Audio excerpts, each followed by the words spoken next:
पुढची महत्त्वाची बातमी। महाराष्ट्र नवनिर्माण सेनेचे प्रमुख राज ठाकरे आज ठाणे रेल्वे न्यायालयामध्ये हजर राहणार आहेत। 2008 मध्ये कल्याण रेल्वे स्थानकावर उत्तर भारतीय उमेदवारांवर झालेल्या हल्ल्याच्या प्रकरणातील सुनावणी आज होणार आहे। या प्रकरणामध्ये राज ठाकरेंवर हिंसाचाराला प्रोत्साहन दिल्याचा आरोप आहे। पोलिसांकडून कोर्ट परिसरामध्ये विशेष बंदोबस्त देखील करण्यात येणार आहे।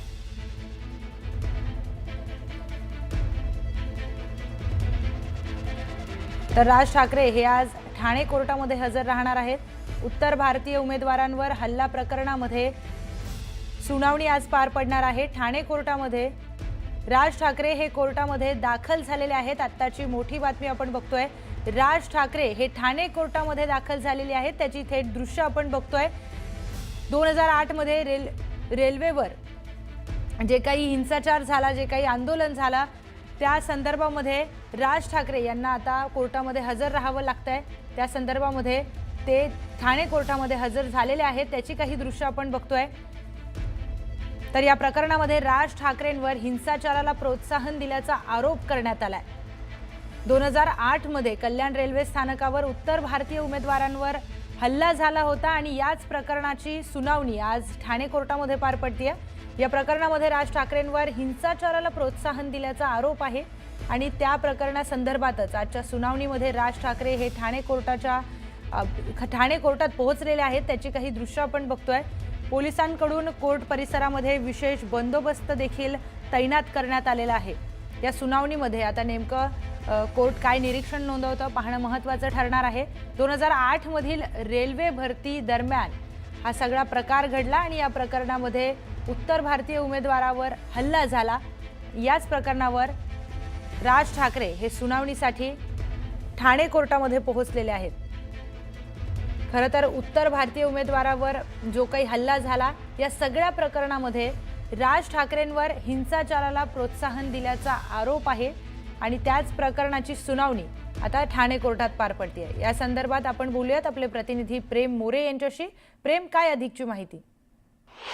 नक्कीच 2008 मधील प्रकरण जे आहे आज सुनावणी होणार आहे। मनसे पक्षप्रमुख राज ठाकरे हे स्वतः ठाणे सत्र न्यायालयात जे हजर राहणार आहेत। कुठेतरी मोठ्या प्रमाणात आपण पाहिलं तर या राज ठाकरेंच्या या कोर्टाच्या तारखेकडे गेल्या अनेक वर्षांपासून जे आहे सर्वांचं लक्ष लागलं होतं आणि आज जे आहे राज ठाकरे पुन्हा ठाण्याचे जे आहेत आलेले पाहायला मिळतात। कुठेतरी या तारखेदरम्यान आता काय सुनावणी होईल, राज ठाकरे आणि त्यांच्यासह अन्य मन्य सैनिकांवर जे आहे आरोपी हे आरोप सिद्ध होतील का, ह्याकडे सर्वांचं लक्ष लागलेलं आहे। निश्चितच प्रेम, आता नेमकं कोर्टामध्ये काय निरीक्षण नोंदवलं जातं हे पाहणं महत्त्वाचं ठरणार आहे। राज ठाकरे हे ठाणे कोर्टामध्ये हजर झालेत। आता तिथे पोलीस बंदोबस्त कसा आहे?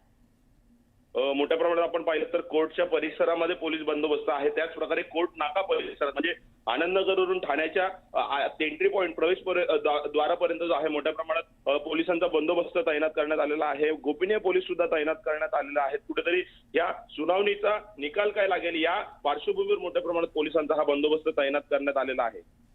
निश्चितच प्रेम, धन्यवाद आपण दिलेल्या सविस्तर माहितीसाठी। तर पूर परिस्थितीमध्ये सरकारनं शेतकऱ्यांच्या तोंडाला पानं पुसल्याचं समोर आलंय। अब्जावधींचा निधी मिळून देखील शेतकऱ्यांना ठोस मदत न दिल्याचं आरटीआय मधून उघड झाल्यानं विरोधक चांगलेच आक्रमक झालेत। ऑक्टोबर 2025 या अवघ्या 1 महिन्यामध्ये मुख्यमंत्री सहाय्यता निधीमध्ये तब्बल 1 अब्ज रुपयांची मदत जमा झाली आहे। मात्र राज्यातील शेतकऱ्यांना केवळ 75,000 कोटी रुपये वितरित करण्यात आल्याची धक्कादायक माहिती आरटीआय मधून समोर आली आहे। आरटीआय कार्यकर्ते वैभव कोकाट यांना आरटीआय मधून ही माहिती मिळाली, त्यामुळे शेतकऱ्यांसाठी पैसे मिळून देखील तुटपुंजी मदत केल्यामुळे सरकारवर टीकेची झोड उठवली जाते। त्याचबरोबर आगामी काळामध्ये शेतकरी देखील सरकारच्या विरोधात आक्रमक होण्याची शक्यता वर्तवण्यात येते। ही अतिशय मोठी बातमी आपण बघतोय। मुख्यमंत्री सहाय्यता निधीमध्ये तब्बल 1 अब्ज रुपयांची मदत जमा झालेली असताना राज्यातील शेतकऱ्यांना केवळ 75,000 रुपये इतकीच मदत वितरित करण्यात आली आहे। अतिशय धक्कादायक माहिती आपण बघतोय। आरटीआय मधून ही सगळी धक्कादायक माहिती उघड झाली आहे। आरटीआय कार्यकर्ते वैभव कोकाट यांना आरटीआय मधून ही सगळी धक्कादायक माहिती मिळाली, त्यामुळे विरोधक देखील आता आक्रमक झालेत।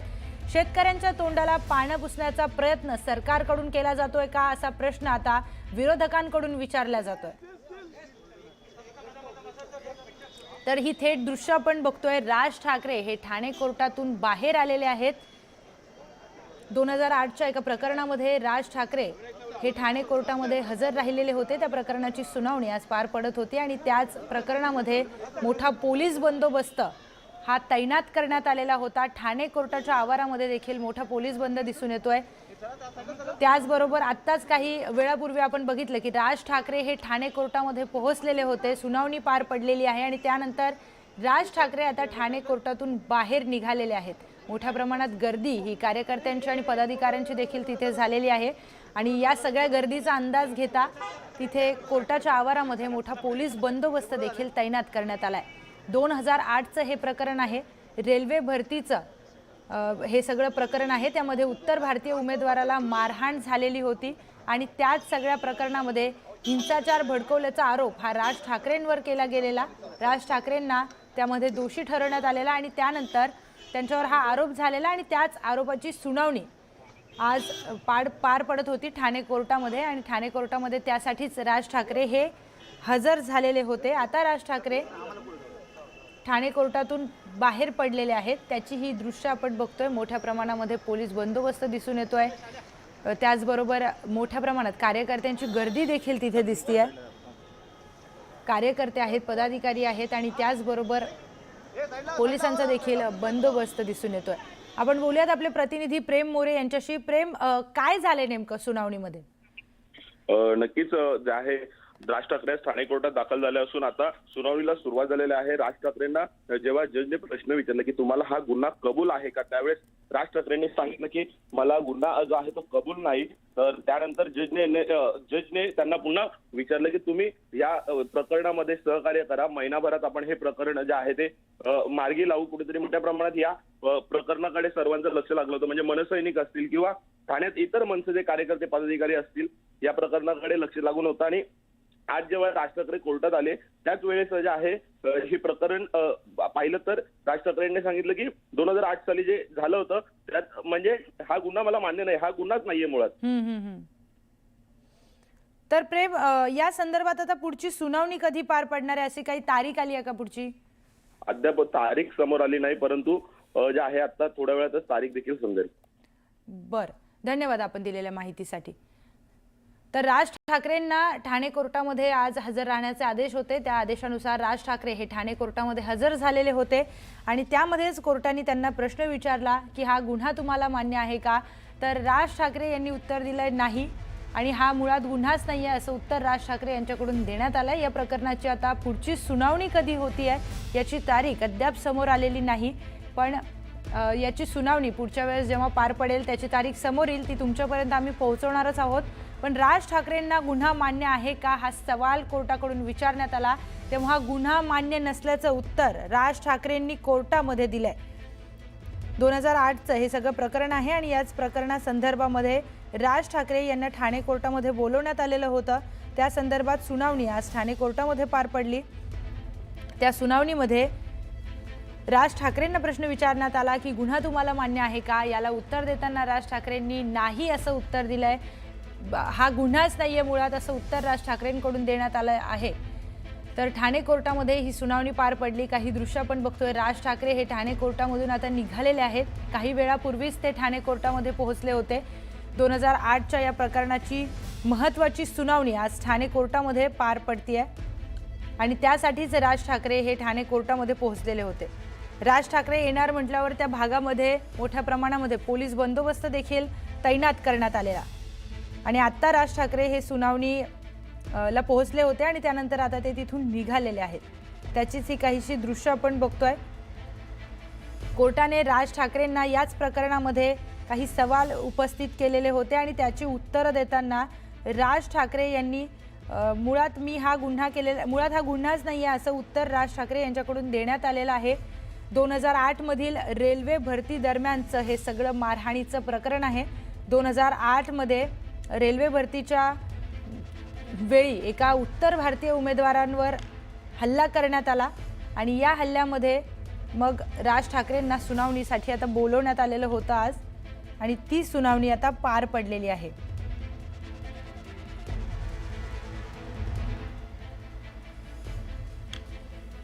तर त्याची काही दृश्य आपण बघतोय। मोठ्या पोलीस बंदोबस्तामध्ये राज ठाकरे हे तिथून आता निघालेले आहेत। तर 2008 मध्ये कल्याण रेल्वे स्थानकावर हे सगळं प्रकरण घडलेलं होतं। उत्तर भारतीय उमेदवारांवर झालेल्या हल्ल्याच्या प्रकरणामध्ये राज ठाकरे यांना हजर राहण्याचे आदेश ठाणे कोर्टाने दिलेले होते आणि त्याचमुळे राज ठाकरे हे ठाणे कोर्टाच्या इथे हजर झालेले होते। राज ठाकरेंना गुन्हा मान्य आहे का असं कोर्टानं राज ठाकरेंना विचारलं आणि त्यानंतर राज ठाकरेंनी आपल्याला गुन्हा मान्य नसल्याचं सांगितलं। तर 1 महिन्यामध्ये प्रकरण संपेल, सहकार्य करा असं कोर्टानं राज ठाकरेंना सांगितलंय। म्हणजे याची पुढची सुनावणी ही लवकरच पार पडणार आहे असं एकंदरीत चित्र दिसून येत आहे। कारण की 1 महिन्यामध्ये प्रकरण संपेल, तुम्ही सहकार्य करा असं कोर्टानं राज ठाकरेंना सांगितलंय। म्हणजेच पुढच्या सुनावणीची तारीख ही 1 महिन्यामध्येच निघू शकते अशी देखील शक्यता आहे। तर मनसे प्रमुख राज ठाकरे यांची काही दृश्य आपण बघतोय। ठाणे कोर्टामध्ये ते आज हजर झालेले होते। ठाणे कोर्टामध्ये सुनावणी पार पडली। 2008चं हे सगळं प्रकरण आहे। 2008 मध्ये कल्याण रेल्वे स्थानकावर हे सगळं मारहाणीचं प्रकरण झालेलं आणि त्या संदर्भामध्ये राज ठाकरेंना देखील सुनावणीसाठी हे बोलवण्यात आलेलं। 2008च्या रेल्वे भरती संदर्भात हे सगळं प्रकरण आहे। या रेल्वे भरतीमध्ये उत्तर भारतीय उमेदवारांवर हल्ला करण्यात आला आणि हिंसाचार भडकवल्याच्या आरोपाच्या खातीर राज ठाकरेंना देखील सुनावणीसाठी बोलवण्यात आलं।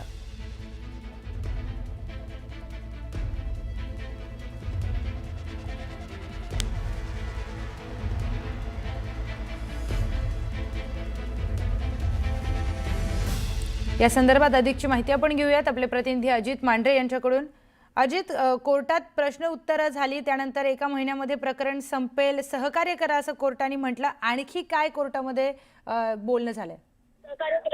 राज ठाकरे यांना ज्यावेळी सुनावणी सुरू झाली त्यावेळी 2008चं एक प्रकरण होतं आणि नंतर 2022 एक प्रकरण होतं। त्या दोन्ही प्रकरणी तुम्हाला गुन्हा कबूल आहे का? मला गुन्हा कबूल नाही असं त्यांनी स्पष्टपणे न्यायालयामध्ये सांगितलं। यानंतर तुम्हाला कोर्टामध्ये वारंवार हजर राहण्याची गरज नाहीये, तुम्हाला कोर्टात हजर न राहण्याची मुभा आहे। या पार्श्वभूमीवरती जेव्हा जेव्हा मात्र कोर्ट तुम्हाला सांगेल तेव्हा कोर्टात हजर राहावं लागेल हे कोर्टाने म्हटल्यानंतर राज ठाकरे यांनी त्यांना होकार दिला। त्याचबरोबरीनं आज राज ठाकरेंवरती आरोप निश्चिती झालेली आहे। 2008 मध्ये कल्याणमध्ये रेल्वे भरती करता जी मुलं आली होती, परप्रांतीय मुलं, यांना मनसेनं तिथून हुसकावून लावलं होतं, मारहाण झाली होती। त्या प्रकरणी बिहारमध्ये राहणाऱ्या एका तरुणाने कल्याणमध्ये रेल्वे पोलीस स्टेशनमध्ये गुन्हा दाखल केला होता। त्या पार्श्वभूमीवरती हा खटला सुरू होता आणि त्या खटल्याच्या माध्यमातून जो रेल्वेचा खटला होता तो शेवटी ठाणे जिल्हा न्यायालयामध्ये वर्ग करण्यात आला। साधारणपणे 16 डिसेंबर पासून या खटल्याला सुरुवात होईल आणि 1 महिन्याच्या आत या खटल्याची पूर्ण सुनावणी होईल असं स्वतः न्यायमूर्ती अभिजित कुलकर्णी यांनी स्पष्ट केलंय। त्यामुळे एक प्रकारे राज ठाकरे यांना मोठा दिलासा मिळालेला आहे। दुसरं म्हणजे की जे 2008 साली जे काही कृत्य झालं किंवा त्यांनी जी काही मारहाण केली त्यांच्यावर जे गुन्हे दाखल झालेत त्या प्रकरणी आम्हाला कोणताही गुन्हा मान्य नाही हे स्पष्टपणे राज ठाकरे त्यांच्यासोबत असलेल्या एकूण 8 जणांनी न्यायालयाला सांगितलं। तर निश्चितच अजित, या संदर्भामध्ये आता पुढची सुनावणी लवकरच पार पडेल असं चित्र दिसून येतंय। 2022 मधलं प्रकरणाबद्दल देखील सांगा।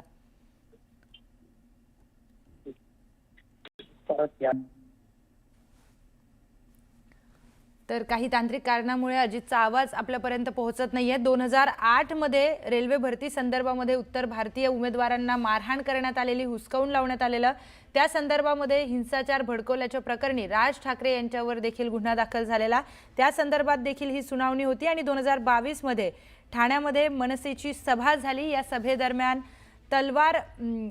तलवार ही राज ठाकरेंच्या हातात दिसून आलेली, त्या संदर्भामध्ये देखील त्यांच्यावर गुन्हा दाखल झालेला आणि या दोन्ही गुन्ह्यासंदर्भात आज ठाणे कोर्टामध्ये सुनावणी पार पडली। त्या सुनावणी दरम्यान ही लवकरच हे सगळं प्रकरण संपेल असं कोर्टाने म्हटलेलं आहे आणि वारंवार राज ठाकरेंना कोर्टात यायची गरज नाही। 1 महिन्याभरात हे प्रकरण संपेल, सहकार्य करा असं कोर्टाकडून सांगण्यात आलंय। 2 प्रमुख प्रकरणासंदर्भात आज ही सुनावणी पार पडली आहे। तर 2008 मध्ये रेल्वे भरती दरम्यान मारहाण झालेली उत्तर भारतीय उमेदवारांना आणि त्यांना तिथून हुसकावून लावण्यात आलेलं, त्या संदर्भामध्ये एका उत्तर भारतीय तरुणाने कंप्लेंट केलेली आणि त्यानंतर राज ठाकरे यांच्यावर गुन्हा दाखल झालेला। त्याचबरोबर 2022 मध्ये आणि साहेब अखेर झाले कोर्टाने त्यांना विचारले आणि मग चार्ज फ्रेम करण्यात आला आणि साहेबांनी गुन्हा नाकारलेला आहे की असं आम्ही याच्यामध्ये दोषी नाही आहोत. तर मॅटर आता पुढे चालवायला ठेवलेलं आहे, ट्रायलसाठी ठेवलेलं आहे. आणि जज साहेबांनी अशी कमेंट केली की लवकरात लवकर मॅटर संपू शकेल, तुम्ही रेग्युलरली अटेंड करा. राज साहेबांनी काय प्रत्युत्तर दिलं? प्रत्युत्तर नाही, ते आलेले बसले 5 मिनिटांमध्ये जज साहेब आले आणि मग त्यांनी जे त्यांना विचारलं की गुन्हा कबूल आहे की त्यांनी नाही सांगितलेलं आहे. चार्ज फ्रेमिंग म्हणतात त्याला. चार्ज फ्रेम झालेला आहे. आता पुढचं मॅटर पोस्ट होईल ट्रायलसाठी. पुढची सुनावणी कधी आहे काय आता अजून तारीख पडलेली नाही. थोड्या वेळामध्ये मला ज्युनियर्स असतील ते सांगतील मला थोड्या प्रकरण नेमकं प्रकरण काय ते आम्हाला सांगा. हे प्रकरण 2008चं आहे. 2008चं प्रकरण जे रेल्वे भरतीचं प्रकरण होतं त्याच्यामध्ये. आणि त्याच्यामध्ये 8 आरोपी याच्यामध्ये आहे टोटल. आणि त्याच्यामध्ये 8 जण टोटल आरोपी आहेत आणि त्यांना 1 ते 7 जण जे आहेत त्यांना पण आज कोर्टासमोर हजर करण्यात आलं आणि प्रोक्लेमेशन निघालेले. मला थोडं जरा हे झाले.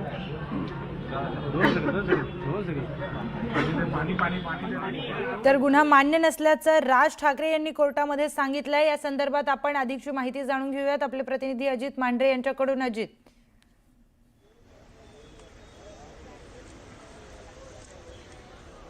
ठाणे न्यायालयामध्ये आज राज ठाकरे हजर झाले होते आणि 2008चं एक प्रकरण होतं. या प्रकरणी त्यांना कोर्टाने समन्स केला होता.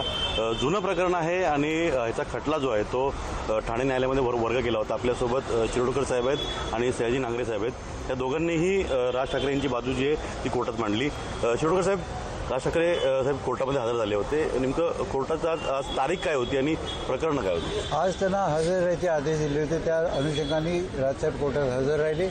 त्यांना गुन्हा कबूल आहे की नाही म्हणून विचारलं. म्हणजे त्याला चार्ज फ्रेमिंग म्हणतो, ते चार्ज फ्रेमिंग त्याला गुन्हा कबूल नाही म्हणून सांगितलं. आणि सुनवाईची डेट आता 16 तारखेला ठेवली, ज्या दिवशी साक्षी पुरावे होतील आणि केस पुढे सरकेल. प्रकरण नेमके काय? 2008चं एक प्रकरण आहे, आणखी कुठलं प्रकरण सांगितलं? नेमकी प्रकरण कुठली? 2008ला रेल्वे भरतीचं प्रकरण आहे. ज्यावेळी ही घटना रेल्वे स्टेशनला घडलेली, त्याच्या संदर्भात टोटल 7 आरोपी अटक झालेले. त्याच्यानंतर साहेबांना प्रोव्होकेटिव्ह भाषण दिलं, त्याच्यासाठी त्यांना केस त्यांच्यावर झाली होती. या प्रकरणी आता 16 तारखेपासून खटला सुरुवात होईल. होय. 16 तारखेला आता विटनेस समन्स जारी केलेले आहे. मग विटनेस येतील आणि केस पुढे चालू आहे. म्हणजे पण एक कोर्टाने म्हटलं की राज ठाकरे यांना वारंवार कोर्टात येण्याची गरज नाही, तो मोठा दिलासा आहे. हो, पण जेव्हा कोर्ट डायरेक्शन देतील तर डेफिनेटली साहेब कोर्टामध्ये हजर राहतील. आता पुढची सुनावणी जेव्हा होईल, जेव्हा खटला होईल, तेव्हा राज ठाकरे नाही, त्यांना त्यांचा प्रेझेन्स तरी आत्ता तरी नको आहे. त्यांचा जेव्हा प्रेझेन्स लागेल तेव्हा त्यांना हजर ठेवा. साहेब म्हटलं की गुन्हा कबूल नाही आहे, पण त्या प्रकरणी कल्याणमध्ये देखील गुन्हा होता, पुढे त्यांच्यावर कारवाई देखील झाली होती. मग आता हे त्यांनी गुन्हा कबूल न केल्यामुळे पुढे कसा खटल्यावर परिणाम होऊ शकतो किंवा एक प्रोसेस काय? ही प्रोसिजरल भाग झाला. हा गुन्हा कबूल आहे म्हणून आरोपी आहे की नाही आरोपीला विचारलं जातं. गुन्हा कबूल आहे तर प्रश्न संपला. जर गुन्हा कबूल नसेल तर त्याप्रमाणे त्यांची प्ली रेकॉर्ड केली जाते आणि मग पुढे सरकारी पक्षातर्फे साक्षी पुरावे होतात आणि मग गुन्हा साबित होतो किंवा साबित होत नाही. 1 महिन्यात संपूर्ण खटला निकाली काढला असं जज न्यायालय. हो, we are hoping for that. हे होते नांगरे साहेब आणि शिरोडकर साहेब. या दोघांनीही राज ठाकरे यांची बाजू जी आहे ती न्यायालयामध्ये मांडली होती. सुरुवातीला जेव्हा राज ठाकरे न्यायालयामध्ये आले, अर्थात ती एक प्रोसेस असते, तेव्हा न्यायाधीश जे आहेत, न्यायमूर्ती जे आहेत अभिजित कुलकर्णी, हे आले आणि त्यांनी आरोपींची नावं वाटली. त्यामध्ये स्वराज ठाकरे असं जेव्हा नाव घेतलं, राजसाहेब स्वतः म्हटले की मी हजर आहे इथे म्हणून. आणि त्यानंतर पुढची प्रक्रिया सुरू झाली. या सगळ्या खटल्यामध्ये आता 1 महिन्यात राज ठाकरे नेमकं काय दिलासा मिळतो? या खटल्यामध्ये त्यांच्यावरती जी आरोप निश्चिती, चार्ज फ्रेमिंग काय भाजले होते काय?